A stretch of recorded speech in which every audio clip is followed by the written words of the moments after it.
Well, hello. I don't know if anybody's going to be in this time, but we'll give it a second. Just a second. All right. We are officially past the point where I'm in my handy dandy notebook, and I started taking notes in Google Docs instead. So I've got a little setup over here. Hopefully, it's not too distracting with me staring at the other side of the screen versus straight on, but we'll see what I can do. I didn't put the post out for this one quite early enough, so I would imagine that plenty of people are just not online. All right, well, last session in the plot of Conquerors, the adventure path that I'm planning on publishing soon / eventually. The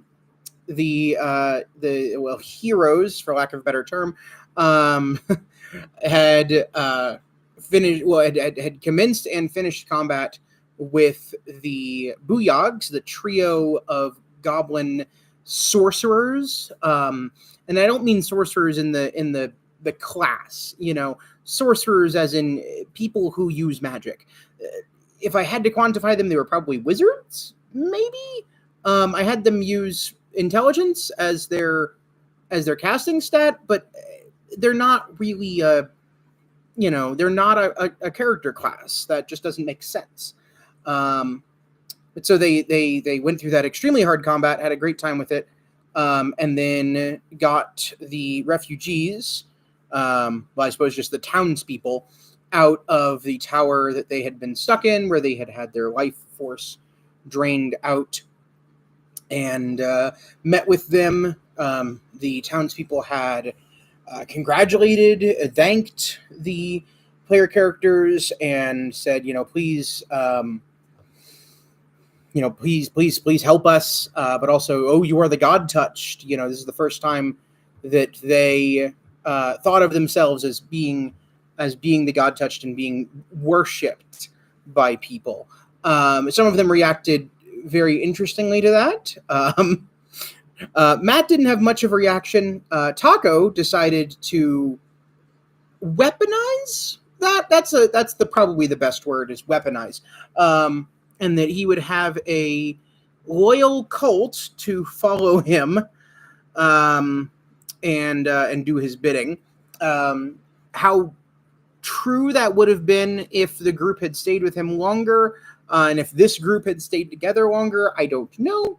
But Smalls took it kind of personally, a little bit of a yeah we are, but also oh god, yeah we are.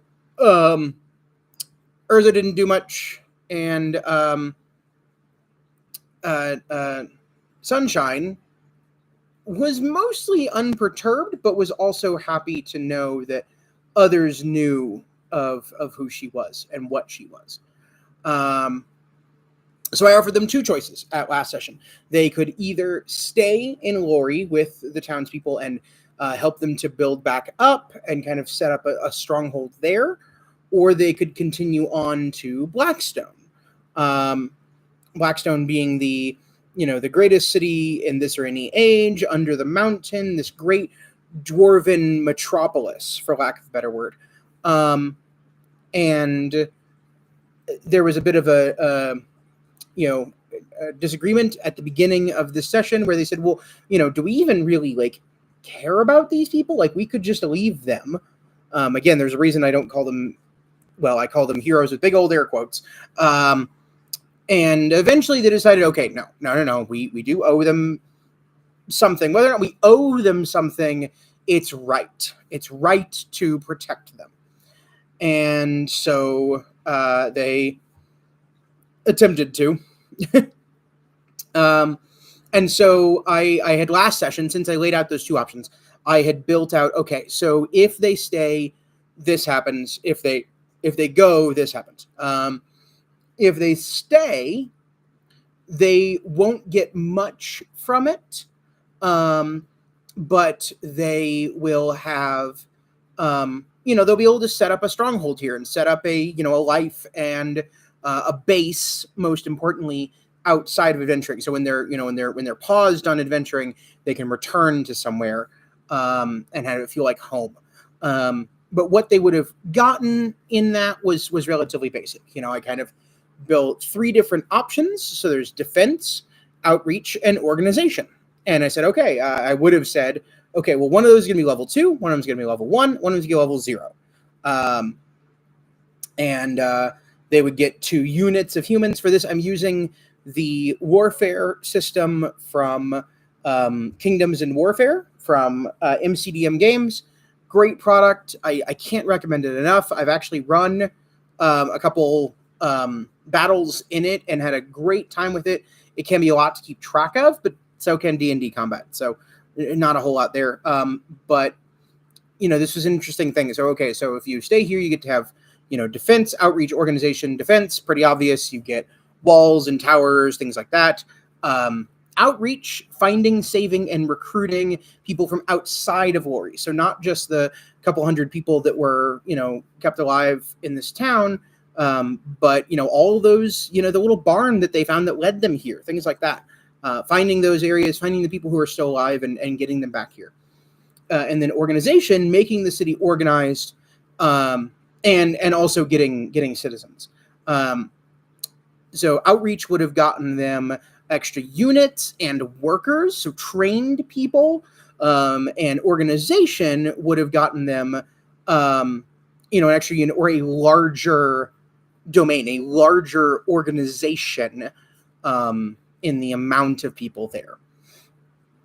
But they chose to go to Blackstone with them. So, okay, so I built a little, thing. So I said, okay, it's a 4 days trip without these guys.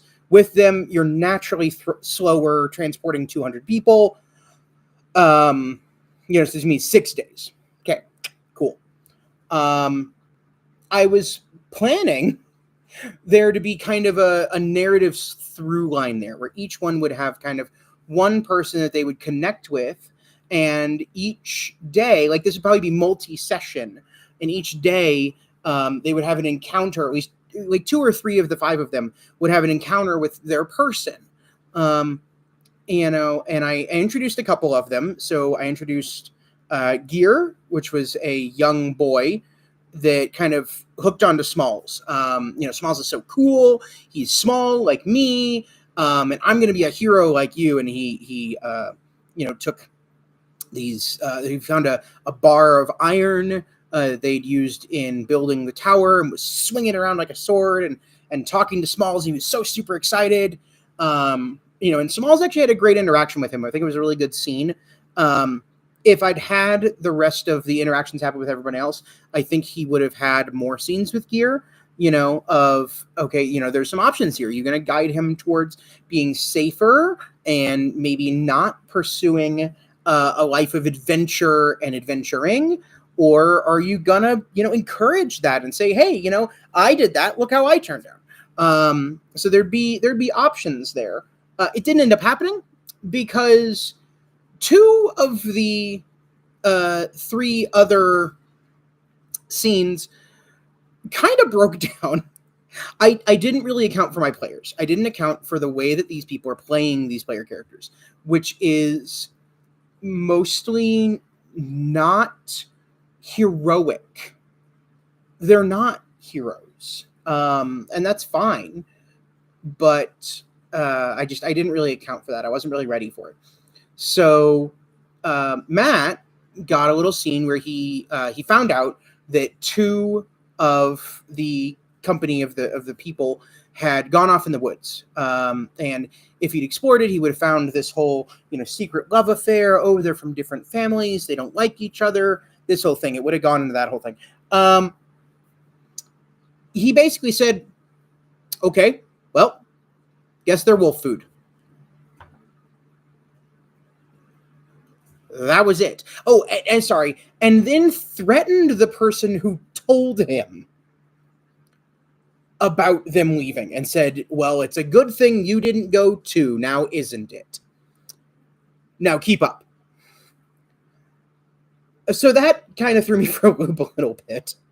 Again, I should have known better. I should have known my players better. I should have known their characters better, but I didn't. So, and then I had another one where there was kind of a headman or something like that. One of the, one of the kind of the head of this whole group who approached Taco,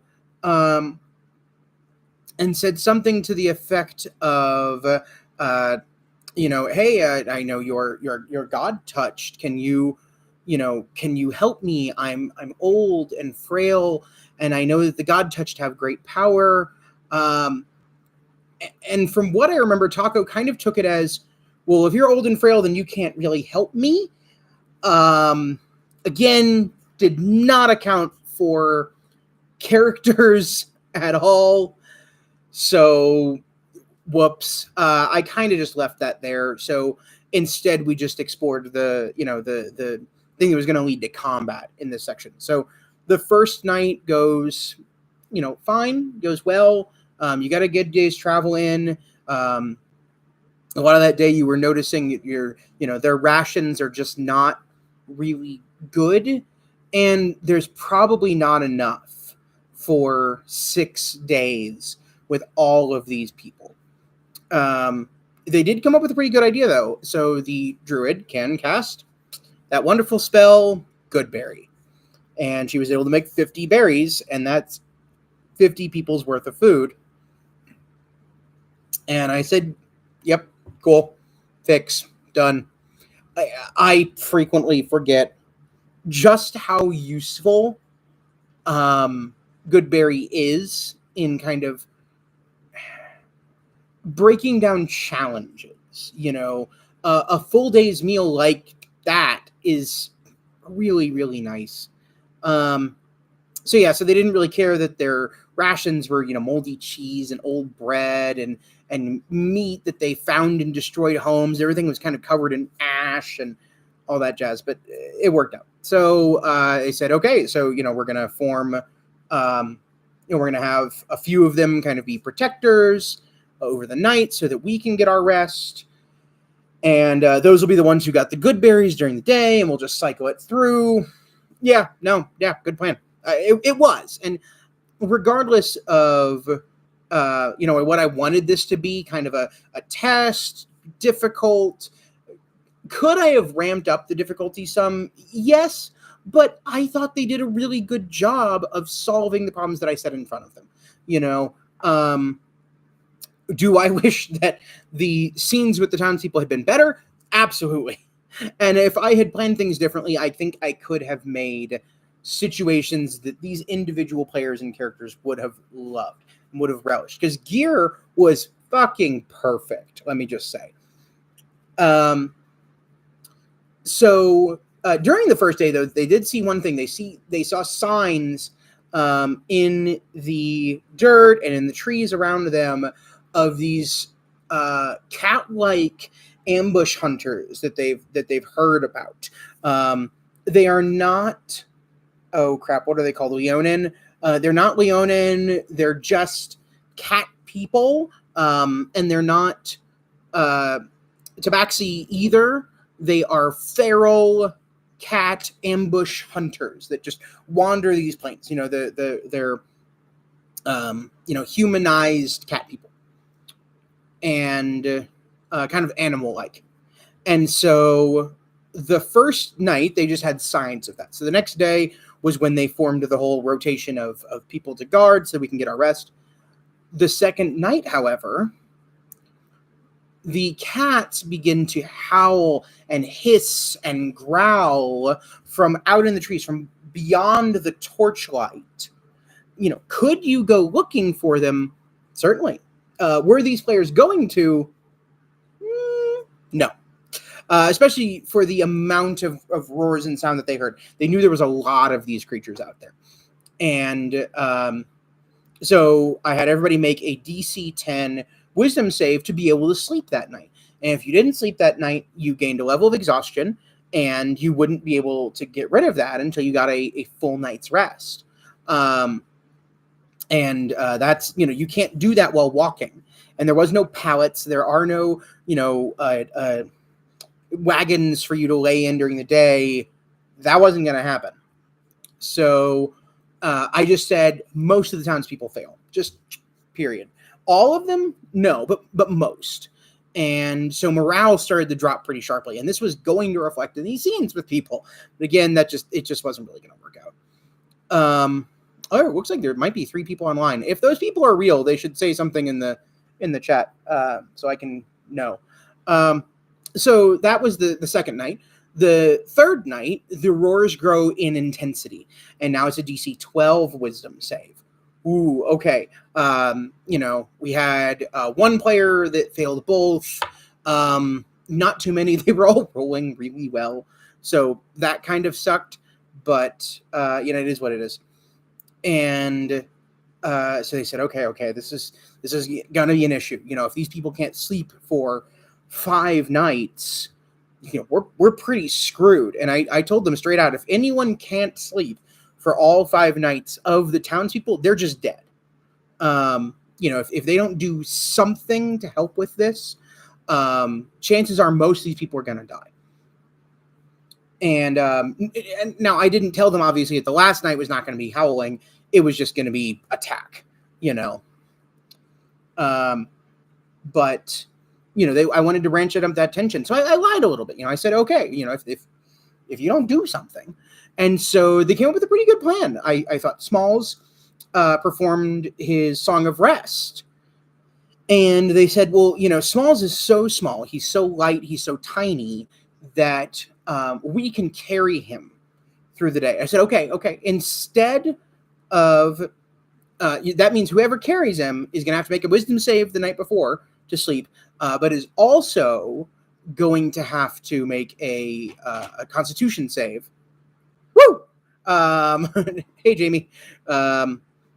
So then they would have to also make a Constitution save during the day to be able to keep up, and to not just get exhausted from carrying this person, however light he is. And they said, okay, no problem. So, they got the person with the highest Constitution and said, all right, they're going to carry and we'll be fine.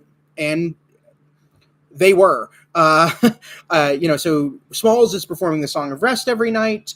And so, does the rules say this? No, but that's not the point. I thought it was a really cool idea. They said, oh, well, Song of Rest gets you extra hit points from resting.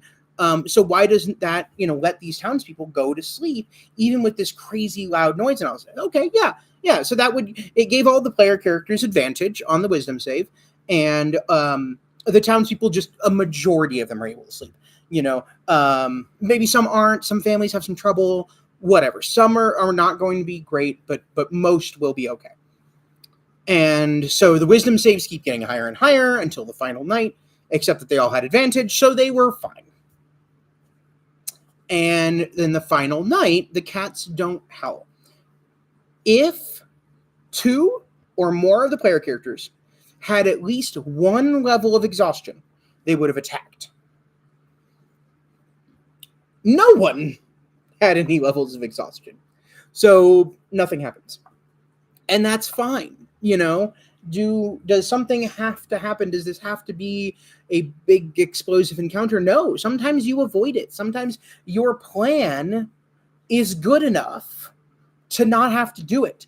One of the best stories I've got from old school Shadowrun was running an adventure, and we were contacted by I don't remember which corporation to go in and conduct some corporate espionage on a different organization.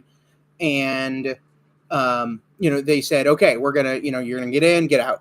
But we're going to give you, because, you're going to learn things about that corporation that you're going to tell us, but we don't want you to know. So we're going to give you a drug at the beginning of the mission. And when we give you the second drug, everything between those two, you're going to forget. We said, okay, yeah, no, this is a good contract. It pays well. It shouldn't be too tough. I think we're going to be able to pull it off. No problem. And, any cybernetic eyes or anything you have that records, we're going to have to turn off. You're not going to have access to that. Okay, we were leaning on that pretty heavily in previous adventures, but we said, okay, this is a really good contract, though. The my game master for that one, he kind of presented us like 3 contracts at a time, and said, here's your options. And the other 2 were fine, but this one was, I mean, primo. And so we ended up taking it, and we came up with a plan. And he said, okay, ready to go? We said, yep. He said, okay. You wake up and you're back in the meeting room where you met with the first corporation leader who offered you the contract. And he said, congratulations. Thank you very much. Here's your pay. Here's that data you were asking for. Here's that thing you wanted, or whatever. And we said, what? He said, well, yeah, you don't remember. You don't remember anything. And I just, so we just don't do it? He said, I mean, no, you came up with the plan. That was a majority of the session was coming up with the plan and getting all that stuff. And he said, yeah, it was a good plan. And I was kind of thinking of doing this anyway, because it's funny. And he was right. It was great. But I learned a great lesson from that sometimes a plan can just be good enough. There doesn't need to be more to it. Sometimes you just have a really good plan and you call it and you say, yep, primo, man, you're good to go. So that's kind of what happened here. There was going to be this combat with different groups of these cat people in groups of 4. And so they were going to attack from different directions. And obviously the area that these townspeople take up is huge. So, they have to kind of protect from multiple areas. So they get surrounded pretty easily, stuff like that.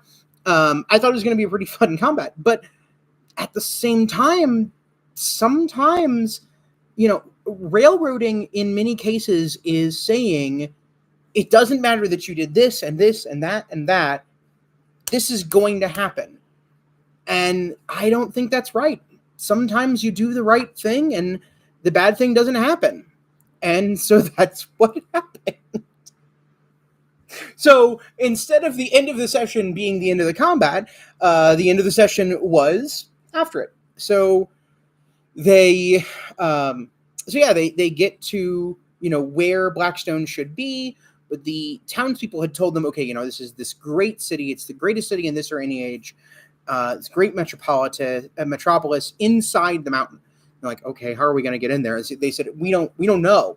No one knows how to get in. That's how they stayed safe this whole time.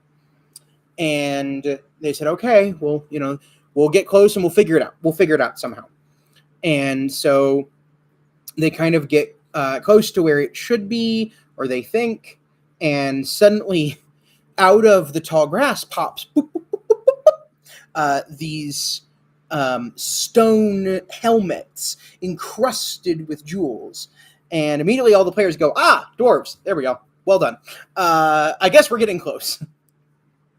And so the dwarves advance on them and say, halt, stop. Who are you and what is your business with all of these people? Well, not exactly like that. The dwarves in my world speak, so they not only speak slowly, but they speak very deliberately.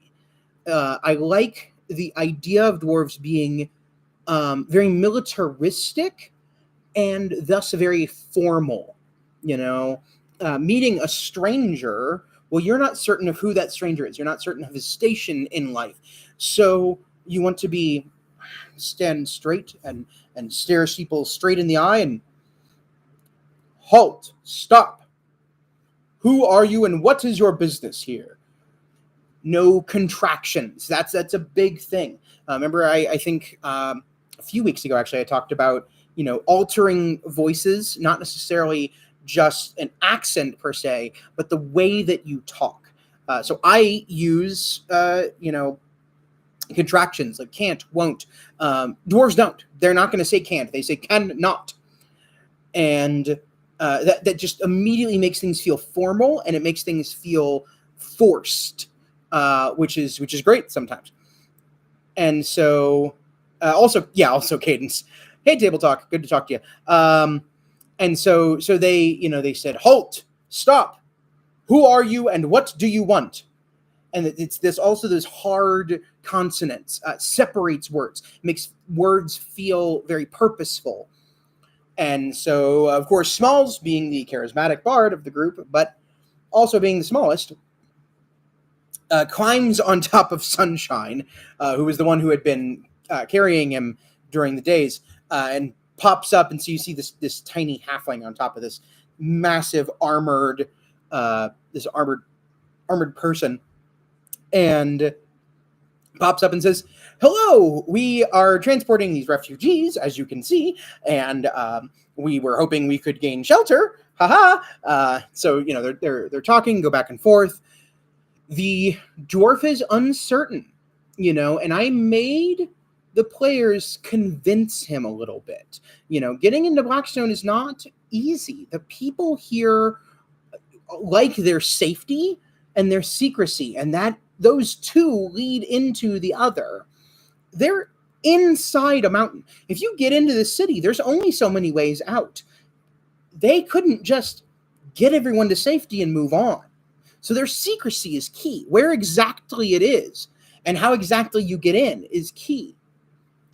Unbeknownst to anyone, the enemy knew how to get in due to some very intelligent devils telling them how to get in, but that's a different story. So they talk with them and they say, look, we don't want to stay here. You're not our goal. We're seeking evil. We're on a quest from the gods. You're not evil. We know that. We know great things about Blackstone and the wonders therein, but you're not where we want to be. We just want something for these people, so why don't you let us in and we can talk with the king maybe, and maybe he can make a decision. And so eventually they convince the captain to do just that. So they're led to these huge teleportation circles, large enough to fit all of the people inside at once. So 200, 300 people. Now they're stuffed in real tight, but they shoved all of them in there. And then these three dwarf magicians that were hidden in the tall grass come out, start casting a spell, and teleport them inside the mountain in this massive hole that has been dug out of the inside of the mountain. And in the ceiling, they can see this, again, just massive, the size of a house, acre, more than a house, acres huge diamond in the ceiling that is giving off this light and acts like a sun for the people of Blackstone. And they see this city that is just, it's 6 capitals put together. The largest city they've ever seen, with all the grandest things in life and all of the greatest wonders you could ever behold. 6 of those are inside this mountain. Absolutely huge. And we kind of cut the session there. So, really a great time. Was it what I expected it to be? No. But I'm kind of happy that they took the refugees, and I think the interaction, the decision making and the problem solving was really key. And on top of that, more than anything, I think this is the session where they realized, well, kind of, where they got close to realizing that they were on the road to being something more. They were not just people anymore. They were God-touched. So we're not going to cut off quite there. There's something I wanted to talk about that I realized I hadn't yet. And that's, if you remember, way back, this is quite a few sessions ago, in the Goblinoid Fortress, they were in a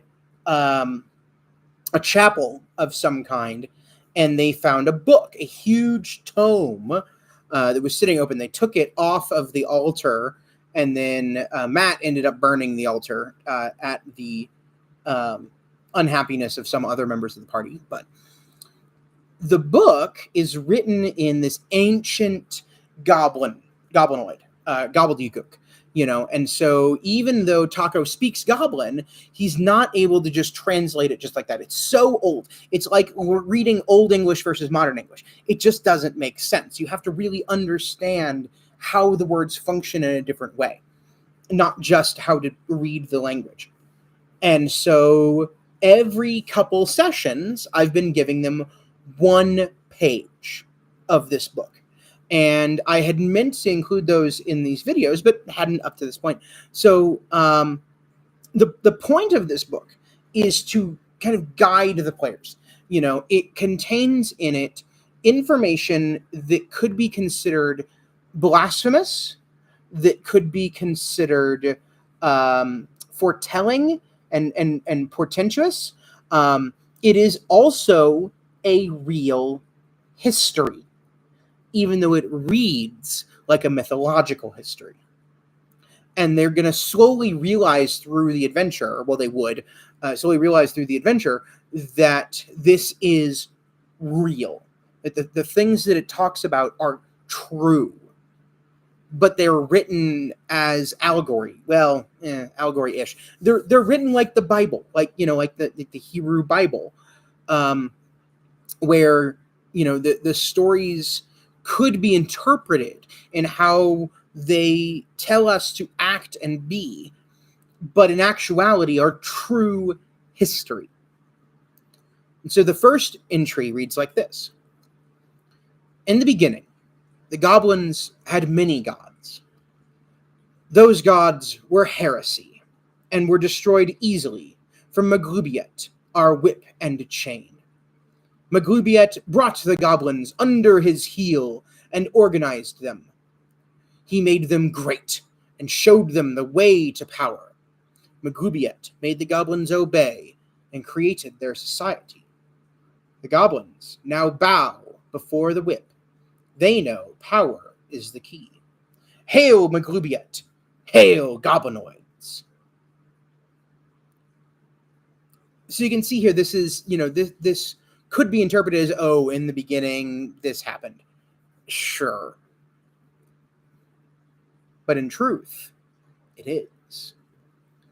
And there's more prehistory there I just don't really care about. But that's not the point. The second entry reads, but Maglubiet knew that he was a conqueror, and the goblins were simple prey. He set his eyes on more subtle and powerful races. His sight caught hold of the bugbear. They were a fearful people, obsessed with superstition. Maglubiet showed them the ways of the shadows. He made the bugbears feature in the nightmares of others. He showed the bugbears how to sneak and hide and ambush and destroy with hate in their hearts. Hail, Maglubiet! Hail, bugbears! Beginning to see the cadence here. Once the bugbears were under heel, the goblins feared for their future, and being second best behind the big and scary bugbears. The goblins began to rebel in small ways. They sought refuge in the wild they once loved. But the wrath of Maglubiet did not come. He knew a mistake had been made with his first conquest. The goblins had not been decimated enough. Finally, the goblins emerged from the woods, and Maglubiet took them by the throat, lifted them up, threw them down, and placed Kurgor Bayeg above them. Kurgor Bayeg was the first child, and Maglubiet knew he would not be the last. Hail, Maglubiet! Hail, Kurgor Bayeg! So by this point in the story, that's the three entries that they had. So they knew not much. It really was just interesting at this point. Not necessarily something, world-breaking. The next entry, Kurgor Bayeg showed the goblins what the whip truly means. He showed the goblins that might makes right. He showed the goblins that true subjugation leaves no room for uprising. After Kurgor Bayeg, the goblins knew their place in the world. After Kurgor Bayeg, the goblins never wavered.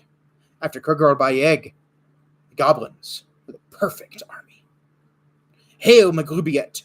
Hail the whip! Maglubiet looked upon his supplicants and still was not pleased. The goblins were the army that Maglubiet wanted, but without a leader in front of them, they were too fragile, too false. The bugbears were frightening, but not leaders. A conquering army needed generals, and so Maglubiet made them. He had seen the elves that the goblins feared, and saw not an enemy, but an opportunity. The bugbears were commanded, capture the long-eared creatures. Maglubiet took the prisoners and turned them to his ways. The hobgoblins were created, leaders for an unorganized mess of an army. Hail Maglubiet! Hail hobgoblins! That's the entry where things start changing. Now the players are learning things. Whoa, wait. So, I'm sorry, you just said that hobgoblins are elves taken by the goblinoid god and changed? They're what? It's this, it's a surprise, because shortly after Blackstone, it is very likely that they'll head into the elven forest to the north. And it is very likely that in the middle of that forest is when they will learn this fact. The elves will not be too happy with it.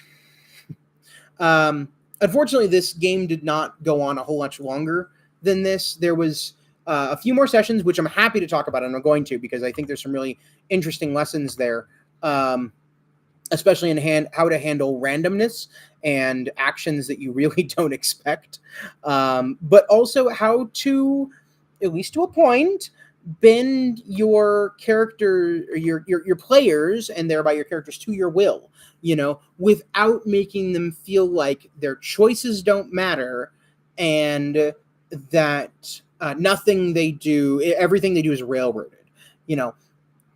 Railroading does not feel fun. Nothing is fun about being told, okay, go here, do this thing, now children, get in the pen.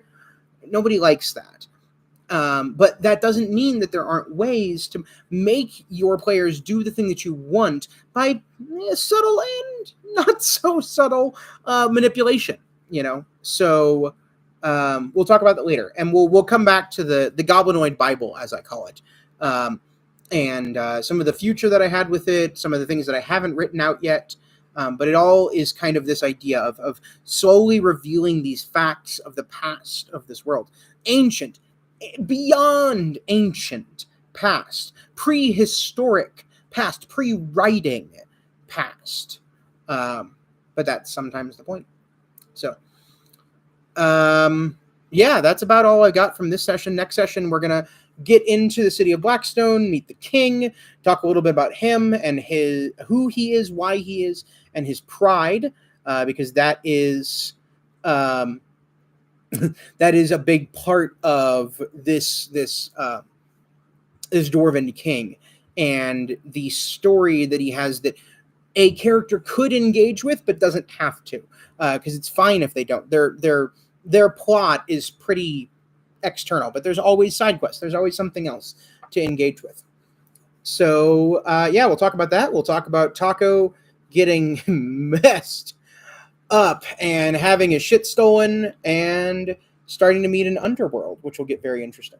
So I think that's it for this week, unless somebody's got something to say and want to chat about something more. But if not, my office hours are closed, and I've often found that giving players responsibility is the last thing they want, particularly when they have jobs. You're not wrong. I think more than anything, it's not about giving them responsibility. And I think part of the problem with this group was I maybe didn't show how these people, had their own brains. And so we're not just a horde of supplicants that could be thrown into the fire, like Taco thought, but also how they could be useful, and that sorry,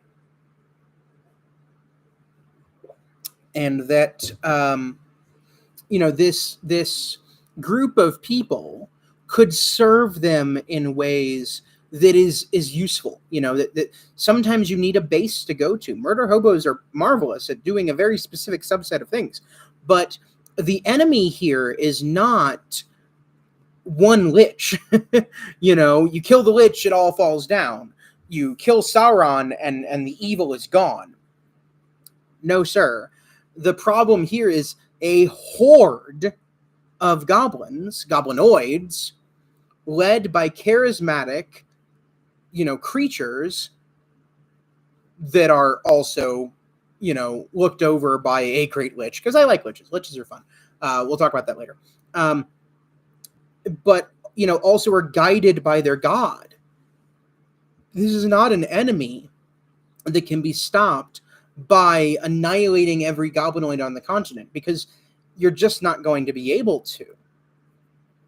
Facts of it. So sometimes you need an army. The one of the wonderful lessons that I learned from Tolkien and Lord of the Rings is, the goal was not just get the ring to Mordor and Mount Doom. Was that important? Yes. Could they have done that on their own? Maybe. But what ended up being needed was an army to distract Sauron while they finished delivering the ring. The final end goal is accomplished because of a large group of people, not a small band of adventurers. And I think there is a point in most campaigns where you reach a power level when not all problems can be solved by a small group of handy misfits. So we'll talk about a good bit of that maybe not next week, week after probably, is where a lot more of that will come up. But next week we'll talk about Blackstone and why it's cool and some of the interesting things going on. I ran a vision of Red Hand of Doom with a similar premise. Ended up stumbling and not working very well because of the overarching narrative. Red Hand of Doom is interesting. I really like it as an adventure, as is obvious by my love for Matt Colville and all the wonderful things that he does. But it is tough. There's a lot going on. And I actually think that Red Hand of Doom could use a little bit of tightening. And I don't know that everyone realizes that just how much that adventure is all over the fucking place. And sometimes it can be worth it to have things come to your players rather than just your players go to them. Which, oddly enough, is also a big part. Well, actually is not a big part of this adventure, because all of your enemies at this adventure do not want to engage with you at all and will happily stay the fuck away from the players all of the time. So yeah, that's 43 minutes. I think we're going to call it there for tonight. My office hours are closed. Have a wonderful week.